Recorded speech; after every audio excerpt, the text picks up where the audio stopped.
Hello दोस्तों, आपका स्वागत है हमारे चैनल चैंपियन जैद पर। मैं हूं आपका दोस्त मोहम्मद जैद। और दोस्तों आज हम लोग करेंगे प्रैक्टिस सेट 5.1 का बेसिक कॉन्सेप्ट। ठीक है, आपको प्रैक्टिस सेट आज नहीं कराऊंगा। आज हम लोग सीखेंगे कि डिस्टेंस फॉर्मूला आया कहां से, बेसिक से सीखेंगे। ठीक है, 9th से ये कॉन्सेप्ट रिलेटेड है। तो 5.1 में इवेंचुअली हुआ क्या है कि जो चीजें हम लोग आजकल नॉर्मली फाइंड करते आए हैं वही चीजें अब हमें ग्राफ पे करनी है। जैसे आप दो लाइन के बीच का डिस्टेंस फाइंड किए थे पिछले साल। जैसे आपको एक लाइन दी जाती थी ए बी, आपको बोला जाता था कि एक नंबर लाइन है समझ लो। नंबर लाइन पे आपको ऐसा एक 0 1 2 3 ऐसा बना रहता था। ये रहता था -1 -2 -3। आपको 9th में प्रैक्टिस सेट 1.1 याद होगा। और आपको इसका नाम दे दिया P, इसका नाम दे दिया Q, और आपको बोला PQ के बीच का आप डिस्टेंस फाइंड करो। तो इसके लिए आप लोग greater coordinate minus smaller coordinate करते थे। ग्रेटर कोऑर्डिनेट मतलब 2, स्मॉलर कोऑर्डिनेट मतलब -2। तो इस तरीके से आपको डिस्टेंस आ जाती थी 4। बट अब यही चीज अगर मैं ग्राफ पे लाके रख दूं, मतलब ये आपका ग्राफ हो गया समझ लो। ये हो गया आपका एक्स एक्सिस, ये हो गया एक्स डैश, ये हो गया वाई, ये हो गया वाई डैश। आप लोग जानते हो कि वाई डैश में सब नेगेटिव वाले होते हैं। ये हो गया -1 -2 -3 -4, सॉरी -2 -1। ये हो गया आपका सब पॉजिटिव वाला 1 2 3 4 5। ये हो गया आपका सब पॉजिटिव वाला 1 2 3 4। ये हो गया आपका सब नेगेटिव वाला -1 -2 -3 -4। ठीक है, यहाँ पे नाम दे दो 0। तो स्केल क्या होता है, स्केल लिख दो on both axes 1 centimetre is equal to 1 unit. तो अगर यही लाइन मैं यहाँ पे लाके रख दूं, मतलब कहीं यहाँ पे रख दूं, और इसको नाम दे दूं मैं AD, और आपसे बोलूं कि भैया डिस्टेंस AD क्या होगी, तो आप लोग बोलोगे कि नीचे नीचे जाओगे, ऐसा नीचे नीचे नीचे नीचे नीचे नीचे नीचे नीचे जाओगे, और D के नीचे 4 आ रहा है तो बोलोगे 4, और इसके यहाँ पे आ रहा है 2 तो बोलोगे 4 - 2 2 होगा। तो आप लोगों ने किया क्या, आपने एक्स एक्सिस से उसका एक कोऑर्डिनेट उठाया और एक्स एक्सिस से उसका दूसरा कोऑर्डिनेट उठाया। डिस्टेंस AD के लिए आप लोगों ने क्या किया, एक एक्स का कोऑर्डिनेट उठाया और दो एक्स के कोऑर्डिनेट उठाए। एक को नाम दे दो x1, एक को नाम दे दो x2, इसको समझ लो 1 दे दो, इसको दे दो 2, तो ये हो जाएगा x2 - x1। अब अगर मैं एक और लाइन यहाँ पे बना दूं, मतलब आपसे बोलूं कि भैया ये एक और लाइन है और मुझे बताओ BD की डिस्टेंस क्या होगी, तो आप लोग फिर से अपना चालाकी करोगे और यहाँ से इस तरीके से इसको एक्सटेंड करोगे, यहाँ से इसको एक्सटेंड करोगे, देखोगे B पे आ रहा है 4 और D पे आ रहा है 2। तो आपने क्या किया, Y का एक कोऑर्डिनेट लिया और Y का दूसरा कोऑर्डिनेट लिया और दोनों के बीच का डिस्टेंस निकाला। तो एक को नाम दे दो Y2, एक को नाम दे दो Y1। तो डिस्टेंस BD के लिए आपने क्या किया, डिस्टेंस BD के लिए आपने Y2 में से, बड़े कोऑर्डिनेट में से छोटे कोऑर्डिनेट को माइनस किया, मतलब Y2 - Y1 किया। अब अगर मैं यहाँ पे इसी चीज को इस तरीके से बना दूं, ठीक है, राइट एंगल ट्रायंगल अगर ये बन जाए, और मैं आपसे बोलूं भैया डिस्टेंस AB क्या होगी, तो डिस्टेंस AB आप कैसे फाइंड करोगे, अब तो फंस गए आप, क्योंकि यहाँ पे आपको देखना पड़ेगा, नहीं x2 y2 भी नहीं है, x1 y1 भी नहीं है, प्रॉब्लम आ गई। तो इसके लिए आप लोग देखोगे कि ये राइट एंगल ट्रायंगल है, पाइथागोरस आई थिंक लगा सकता हूँ, ट्राई करते हैं। सबसे पहले लिखो इन ट्रायंगल ADB, जो इसमें आपका एंगल D है वो है 90 डिग्री। तो इसमें आप लोग जानते हो कि 90 के सामने वाला हाइपोटेनस, और हाइपोटेनस का स्क्वायर इज इक्वल टू होता है साइड 1 का स्क्वायर प्लस साइड 2 का square by Pythagoras theorem, as you all know. अब हमें AD स्क्वायर चाहिए, बट AD का हमें डिस्टेंस नहीं मालूम है। ठीक है, तो AD का डिस्टेंस कैसे आएगा, x2 - x1 से। तो मैं AD की जगह लिख देता हूँ x2 - x1, और स्क्वायर है तो स्क्वायर लगा देता हूँ। फिर मुझे डिस्टेंस BD भी चाहिए, बट BD मुझे नहीं मालूम है, तो उसकी जगह मैं क्या रख देता हूँ, Y2 और Y1। तो यहाँ पे आ जाएगा Y2 - Y1, और AB स्क्वायर को ऐसे ही रहने दो। अब मैं एक स्टेप और यहाँ पे बढ़ाता हूँ, क्योंकि हो सकता है आपको वहाँ पे क्लियरली ना दिख रहा हो। तो ये हो जाएगा x2 - x1 का square whole square plus Y2 - Y1 का होल स्क्वायर। बट यहाँ पे AB पे स्क्वायर है, तो मैं स्क्वायर हटाने के लिए यहाँ पे रूट ले लेता हूँ, taking square root on both side. ठीक है, अब मैं AB से जो स्क्वायर है वो हट जाएगा, बाकी इस पे मैं स्क्वायर रहने देता हूँ, क्योंकि x2 - x1 का स्क्वायर प्लस Y2 - Y1 का स्क्वायर इस तरीके से लिख देता हूँ।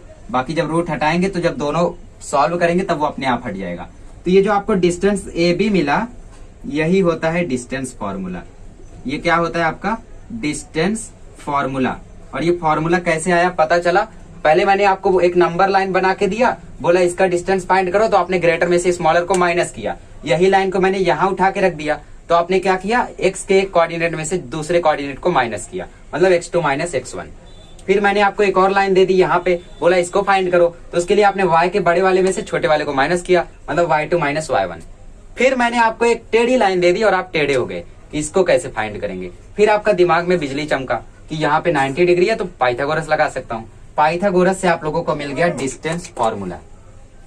ये डिस्टेंस फॉर्मूला आप नोट कर लीजिए, इसी का यूज करना है हमें पूरी एक्सरसाइज में। और डिस्टेंस फॉर्मूला में कुछ खासा क्वेश्चंस आपको है नहीं, ठीक है। और साथ ही में डिस्टेंस फॉर्मूला के साथ साथ यहाँ पे बहुत सारी चीजें और भी है, ठीक है। तो पहले आप इन सभी चीजों को लिख लीजिए और ये नंबर लाइन वगैरह में अपने डाउट पूरे क्लियर कर लीजिए, जो भी आपको डाउट है। फर्स्ट क्वाड्रेंट क्या होता है, हम लोग जानते हैं किसी भी एक्स और वाई एक्सिस में, ये होता है फर्स्ट क्वाड्रेंट, ये होता है सेकंड क्वाड्रेंट, ये होता है थर्ड क्वाड्रेंट, ये होता है फोर्थ क्वाड्रेंट। फर्स्ट में एक्स वाला पॉजिटिव होता है तो प्लस, और वाई वाला भी पॉजिटिव होता है तो प्लस प्लस। इसमें एक्स वाला नेगेटिव होता है क्योंकि वो एक्स डैश पे चला गया, वाई वाला पॉजिटिव होता है तो माइनस प्लस। अब थर्ड में क्या होगा, प्लस प्लस के जस्ट अपोजिट मतलब माइनस माइनस, ठीक है। और फोर्थ में क्या होगा, माइनस प्लस के अपोजिट मतलब प्लस माइनस।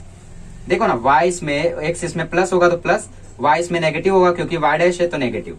तो ये चारों क्वाड्रेंट भी आप लोगों को मालूम होंगे, आई थिंक ऑलरेडी 9th में आप लोगों ने किया है। तो ये हो गया आपका 5.1 का डिस्टेंस फॉर्मूला। अब हम लोग सीखते हैं कि अगर यहाँ पे मैं ले आके किसी क्वाड्रिलेटरल को रख दूं, किसी स्क्वायर को रख दूं, किसी पैरेललोग्राम को रख दूं, किसी रेक्टेंगल को रख दूं, इक्विलेटरल ट्रायंगल को रख दूं, किसी को भी रख दूं, तो उसके लिए आप लोग वहां पे क्या करोगे उसकी बात करता हूं। तो सबसे पहले इसको बढ़िया से डिराइव करके नोट्स में लिख लीजिए, फिर हम लोग बढ़ते हैं आगे। तो गाइस अगला कॉन्सेप्ट है कोलिनियर पॉइंट्स। अब क्या होगा कि पहले क्या रहता था, हम लोगों को समझ लो दिया है ABC और बोला है कि भाई AB से लेके AB की डिस्टेंस है 5, BC की डिस्टेंस है 3 और AC की डिस्टेंस है 8। तो आप बताओ कि क्या ये कोलिनियर होगा। तो उसके लिए हम लोग AB प्लस BC कर लेते थे, ये आ जाता था 5 + 3 8 और हम लोगों को AC मिला है 8। तो अगर दोनों एक दूसरे के इक्वल आ गया तो कोलिनियर हो जाता था। बट यही लाइन को अगर मैं यहाँ पे उठा के रख दूं, ठीक है, मतलब ये लाइन समझ लो कुछ इस तरीके से मैं यहाँ पे रख दूं ABC, तो अब ये तो ग्राफ पे आ गया। अब इसका डिस्टेंस कैसे फाइंड करोगे, तो इसके लिए क्या करोगे आप लोग, आपको A के कोऑर्डिनेट समझ लो दिया है, मैं एक क्वेश्चन ही ले लेता हूँ। A का कोऑर्डिनेट दिया है 1 - 3, B का कोऑर्डिनेट दिया है 2 और -5 और C का कोऑर्डिनेट दिया है -4 और 7। और आपको बोला है कि फाइंड करो कि क्या ये पॉइंट्स कोलिनियर होंगे। तो इसके लिए आप लोग 3 चीजें फाइंड करोगे। आप फाइंड करोगे डिस्टेंस AB, आप फाइंड करोगे डिस्टेंस BC, आप फाइंड करोगे डिस्टेंस AC। इसके बाद आप लोगों का जो सबसे बड़ा साइड होगा, फॉर एग्जाम्पल आपका AB आया है 7, BC आया है 4, AC आया है 3, फॉर एग्जाम्पल आएगा, नहीं हो सकता है कुछ अलग आए, ठीक है। कैसे लगाते फॉर्मूला प्रैक्टिस सेट वीडियो में मैं बताऊंगा, इसमें सिर्फ आप लोग डाउट क्लियर करो। तो इसमें जो सबसे बड़ा साइड है वो है AB, तो डिस्टेंस AB = 7 दे दो नंबर 1। फिर distance BC plus distance AC, इसको आप लोग AB + AC भी लिख सकते हो, ठीक है, directly AB + AC, sorry BC + AC। तो ये आ गया आपका 4 + 3 = 7, इसको दे दो नंबर 2। तो 1 और 2 से आपको पता चलेगा कि जो AB है वो BC + AC के इक्वल है, ठीक है। इसका मतलब क्या है कि ये पॉइंट्स कोलिनियर है और ये कुछ इस तरीके से होगा ACB, उसके बाद ही तो ये होगा AC + BC = AB, ठीक है। तो इस तरीके से आपको इसको फाइंड करना रहेगा। कोलिनियर के लिए इसकी प्रॉपर्टी आप लोग ऐसे लिख लीजिए, ये नाम आप लोग सही कर लीजिए, ACB होगा, ठीक है। ABC के लिए AC की वैल्यू सबसे ज्यादा आनी चाहिए थी। तो कोलिनियर में आपको 3 डिस्टेंस फाइंड करना रहेगा, 3 पॉइंट दिया रहेगा, समझ लो ABC दिया तो AB फाइंड करो, BC फाइंड करो, AC फाइंड करो। फिर नॉर्मल जैसा हम लोगों ने 9th में किया था 1.1 1.2 में, वही मेथड लगा के आ जाएगा। इसको कर लीजिए। फिर मैं बताता हूँ वर्टाइसिस के बारे में। जो अब यहाँ पे अगर लाइन की जगह कोई क्वाड्रिलेटरल रख दिया जाए तब क्या करोगे, पहले इसको लिख लीजिए। तो अगली प्रॉपर्टी है हमारी vertices of a right angle triangle, मतलब ट्रायंगल के बारे में बात करते हैं। फॉर एग्जांपल मैंने यहाँ पे एक ट्रायंगल रख दिया जिसका नाम है ABC और आपसे बोला कि AC 5 है, AB 3 है और BC 4 है। क्या तुम बता सकते हो कि ये राइट एंगल ट्रायंगल होगा क्या? तो आपको सेकंड चैप्टर याद आएगा, सेकंड चैप्टर में प्रॉब्लम सेट में पाइथागोरियन ट्रिपलेट में ऐसे क्वेश्चन थे। तो आप AC का स्क्वायर करोगे मिलेगा 25, इन दोनों का स्क्वायर करके प्लस करोगे मतलब 16 + 9 मिलेगा 25। आप बोलोगे हाँ ये राइट एंगल ट्रायंगल है। अब अगर यही राइट एंगल ट्रायंगल मैं यहाँ रख दूं तब क्या होगा, मतलब यही राइट एंगल ट्रायंगल मैं उठा के ऐसा यहाँ पे रख दूं, इसका नाम दे दूं ABC, ठीक है। तो ये राइट एंगल ट्रायंगल में जब यहाँ पे रख दूंगा तो इसमें ABC सबके अलग अलग कोऑर्डिनेट होंगे। समझ लो A का कोऑर्डिनेट कुछ और है, ठीक है। यहाँ पे मैं एक एग्जांपल ही ले लेता हूँ। A का समझ लो कोऑर्डिनेट है -2 और 2 और B का इसमें कोऑर्डिनेट है 2 और 2 और सी का इसमें कोऑर्डिनेट है 2 और 7। ठीक है, तो आपको वेरीफाई करने बोला है कि क्या ये राइट एंगल ट्राइंगल का है क्या। ठीक है, तो इसमें सी लोगे, बी लोगे, ए लोगे। अब आपको मालूम है कि तीनों डिस्टेंस पहले फाइंड करना पड़ेगा। तो आप लोग ए बी फाइंड करोगे पहला स्टेप, बी सी फाइंड करोगे दूसरा स्टेप, ए सी फाइंड करोगे तीसरा स्टेप। कैसे? डिस्टेंस फॉर्मूला से। ए बी फाइंड करते समय x1 y1 इसको ले लो और x2 y2 इसको ले लो। ठीक है, इसको फिर फॉर्मूला में रखो, ए बी मिल जाएगा। बीसी में इसको x1 y1 ले लो, एसी में फिर इसको x2 y2 ले लो। ठीक है, प्रैक्टिस सेट में करेंगे तो आपका पूरा डाउट क्लियर होगा। तो इसके बाद क्या करोगे, जो सबसे बड़ी साइड होगी, जैसे यहाँ पे देखे तो एसी सबसे बड़ी साइड है। इसके बाद अगर AC square is equal to AB square plus BC square हो गया तो जो वर्टाइसेस होंगे, वर्टाइसेस जो होंगे वो राइट एंगल ट्राइंगल के होंगे। किसके होंगे? Right angled triangle. समझे? तो कैसे फाइंड किया हम लोगों ने तीनों डिस्टेंस निकाला, तो ये इस फॉर्म में आ गया। समझ लो कि डिस्टेंस ए बी आया 3, BC आया 4, AC आया 5। तो इस तरीके से करके हमने यही मेथड यहाँ पे लगा दिया, वर्टाइसेस इसके हो गए। अब आगे आपको आएगा कि वेरीफाई करो कि क्या वो इक्विलेटरल ट्राइंगल का है। ठीक है, अगला क्या आएगा, क्या वो इक्विलेटरल ट्राइंगल का है। अगर ये समझ लो इक्विलेटरल ट्राइंगल है, ठीक है, इसी को हम लोग अज्यूम कर लेते हैं। तो इसमें आप लोग 3 डिस्टेंस फाइंड करोगे, ए बी फाइंड करोगे, BC फाइंड करोगे, AC फाइंड करोगे, फिर आपका नॉर्मल आ जाएगा। जैसा मैं यहाँ पे एक ट्राइंगल बना दूं ABC, आपको बोलूं AB 3 है, BC 3 है, AC 3 है, बताओ ये इक्विलेटरल है क्या? बोलोगे सब 3 है तो इक्विलेटरल है। तो कैसे बताया आपने? आपको पता चला कि जो AB है वो BC के इक्वल है और वो AC के इक्वल है। तो अगर आपको तीनों फाइंड करने के बाद ये मिल जाए तो समझ जाना कि वो वर्टाइसेस किसके होंगे, वो इक्विलेटरल ट्राइंगल के होंगे। ठीक है, थर्ड टाइप है आइसोसेलेस ट्राइंगल। आइसोसेलेस ट्राइंगल, जैसा मैंने आपको यहाँ पे एक ट्राइंगल बना के दे दिया, इसी का एग्जांपल ले लो। आपको बोल दिया कि यहाँ पे एक ट्राइंगल है ABC, AB है आपका 4, BC है आपका 4, AC है आपका 5, बताओ ये आइसोसेलेस है क्या? आप बोलोगे सर 2 साइड सेम है, मतलब ये आइसोसेलेस है। तो आप करोगे क्या? सबसे पहले डिस्टेंस AB निकालोगे, मतलब आप AB फाइंड करोगे, BC फाइंड करोगे, AC फाइंड करोगे। उसके बाद आप चेक करोगे कि क्या यहाँ पे 2 साइड इक्वल है, मतलब AB BC के इक्वल है या फिर BC AC के इक्वल है या फिर AB AC के इक्वल है। अगर तीनों में से एक भी इक्वल आ गया तो ये आइसोसेलेस होगा। कोई भी इक्वल नहीं आया तो ये नॉर्मल स्केलियन ट्राइंगल हो जाएगा, जिसका कोई भी साइड इक्वल नहीं होता है। तो यहाँ पे आपको कभी ऐसा भी क्वेश्चन आएगा, बोर्ड में आया था 2019 में, 3 पॉइंट के कोऑर्डिनेट दे देगा और बोलेगा पहचानो कौन से टाइप का ट्राइंगल है ये। तो उसमें आपको तीनों डिस्टेंस पहले फाइंड करोगे, फिर आपको अपने आप आंसर दिख जाएगा। 2 इक्वल आ रहे तो आइसोसेलेस, तीनों इक्वल आ रहा है इक्विलेटरल, इसमें बैठ रहा है तो राइट एंगल, और कुछ भी नहीं आ रहा है तो स्केलियन लिख के चले आना। ठीक है, तो ये हो गया आपका ट्राइंगल के बारे में। अब हम बात करते कि यहाँ पे अगर पैरेललोग्राम रख दे, रेक्टेंगल रख दे, स्क्वायर रख दे, रोम्बस रख दे, तब क्या होगा। ठीक है, बस वो हमारा लास्ट कॉन्सेप्ट है। उसके बाद आपकी प्रैक्टिस सेट 5.1 अपने आप पूरा कर जाओगे। तो देखते हैं अगर यहाँ पे पैरेललोग्राम या रेक्टेंगल आ जाए तब क्या होगा। ठीक है, आइए अब बात करते हैं वर्टाइसेस ऑफ पैरेललोग्राम की। ठीक है, या फिर पहले रेक्टेंगल की बात कर लेते, फिर पैरेललोग्राम इसके भाई की बात करते हैं। तो अगर मैं आपको बोलूं कि यहाँ पे क्वाड्रिलेटरल है ABCD, और इसमें जो तुम्हारा AB है वो 7 है, DC तुम्हारा 7 है, BC 5 है और AD भी 5 है, तो बताओ बेटा क्या ये रेक्टेंगल है? आप बोलोगे हाँ, अपोजिट अपोजिट इक्वल है तो ये रेक्टेंगल है। बट फिर अगर मैं इसी को यहाँ पे रख दूं तब क्या करोगे? तब तो आपको AB भी नहीं मालूम रहेगा, DC भी नहीं मालूम रहेगा, बट आपको इसके कोऑर्डिनेट मालूम रहेंगे कि x1 y1 क्या होगा, x2 y2 क्या होगा। तो अगर इसी रेक्टेंगल को मैं यहाँ पे उठा के रख दूं ABCD को, तो इसमें आपको क्या करना होगा? डिस्टेंस AB फाइंड करना होगा, डिस्टेंस BC फाइंड करना होगा, डिस्टेंस CD फाइंड करना होगा, डिस्टेंस AD फाइंड करना होगा, और फिर उसके बाद आपको इसका डायगोनल भी फाइंड करना होगा। क्योंकि आप लोग जानते हो कि अपोजिट साइड इक्वल आया तो पैरेललोग्राम भी हो सकता है, रेक्टेंगल भी हो सकता है। तो पैरेललोग्राम रेक्टेंगल में एक ही डिफरेंस है कि रेक्टेंगल के डायगोनल इक्वल होते हैं और पैरेललोग्राम के डायगोनल इक्वल नहीं होते हैं। जैसे मेरा बोर्ड रेक्टेंगुलर है तो इसका डायगोनल अगर मैं देखूं तो डायगोनल्स इसके इक्वल होंगे। यहाँ से अगर मैं लाइन खींचूं और यहाँ से लाइन खींचूं फिर मेजर करूं तो वो इक्वल आएगा। बट इसी बोर्ड को अगर मैं थोड़ा सा टेढ़ा कर दूं, इस तरीके से कर दूं, तो यहाँ पे डायगोनल इक्वल नहीं आएगा। देखो मैं छोटा सा पैरेललोग्राम बनाता हूँ। यहाँ पे अगर मैं इसका मेजरमेंट लूं तो ये 2 सेंटीमीटर होगा, बट इसका मेजरमेंट लो तो 3 सेंटीमीटर हो जाएगा।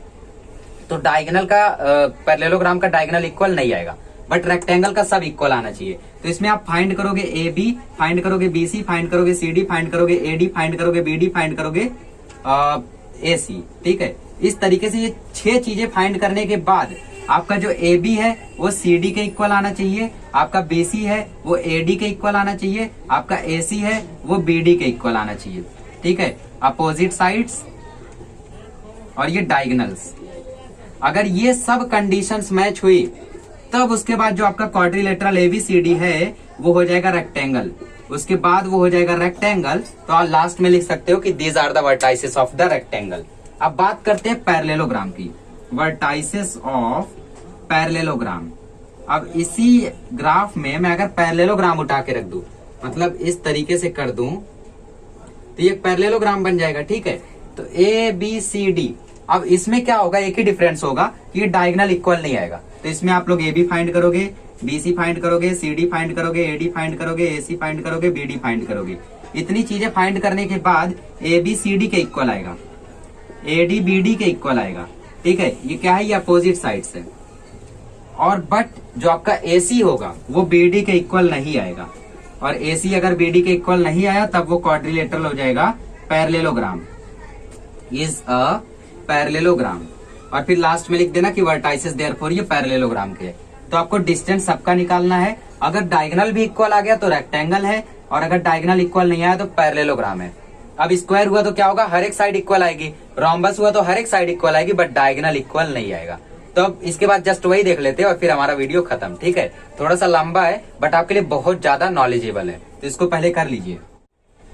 तो जैसे मैं आपसे बोलूं कि यहाँ पे क्वाड्रिलेटरल है एबीसीडी, और इसमें भैया सबकी मेजरमेंट 4 4 4 है, और इसका डायगोनल 5 और 5 है, तो आप बोलोगे हाँ सर ये स्क्वायर है क्योंकि हर एक साइड इक्वल है और डायगोनल भी इक्वल है। बस इसी चीज को मैं अगर यहाँ पे उठा के रख दूं, मतलब ए बी सी डी, तब आप क्या करोगे, तब आपको डिस्टेंस ए बी निकालना होगा, डिस्टेंस सी डी निकालना होगा, डिस्टेंस बी डी निकालना होगा, डिस्टेंस ए डी निकालना होगा, डिस्टेंस ए सी निकालना होगा, डिस्टेंस बी डी निकालना होगा। इतनी सारी चीजें निकालोगे। तो इसमें आप लोग क्या करोगे, बात कर रहे हैं हम लोग वर्टाइसेस ऑफ स्क्वायर की, अगर वो स्क्वायर हुआ तब क्या होगा उसमें। तो इसमें आप ए बी फाइंड करोगे, बी सी फाइंड करोगे, सी डी फाइंड करोगे, ए डी फाइंड करोगे, ए सी फाइंड करोगे, बी डी फाइंड करोगे। इसके बाद जो आपका ए बी होगा वो बी सी के इक्वल होगा, वो सी डी के इक्वल होगा, वो ए डी के इक्वल होगा, और साथ ही में जो ए सी होगा वो बी डी के इक्वल होगा। डॉट डॉट डॉट डॉट करके यहाँ पे लिखना डायगोनल्स आर कॉन्ग्रेंट। ठीक है, और यहाँ पे ये अपोजिट साइड्स, मतलब आपको लिखना नहीं है, मैं बता रहा हूँ कि ये क्यों इक्वल होगा।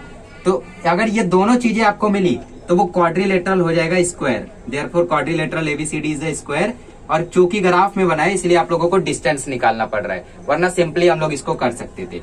अब बात करते हैं वर्टाइसेस ऑफ रोम्बस। तो जैसे रेक्टेंगल और पैरेललोग्राम में एक ही डिफरेंस था, तो वर्टाइसेस ऑफ रोम्बस और स्क्वायर में भी एक ही डिफरेंस है।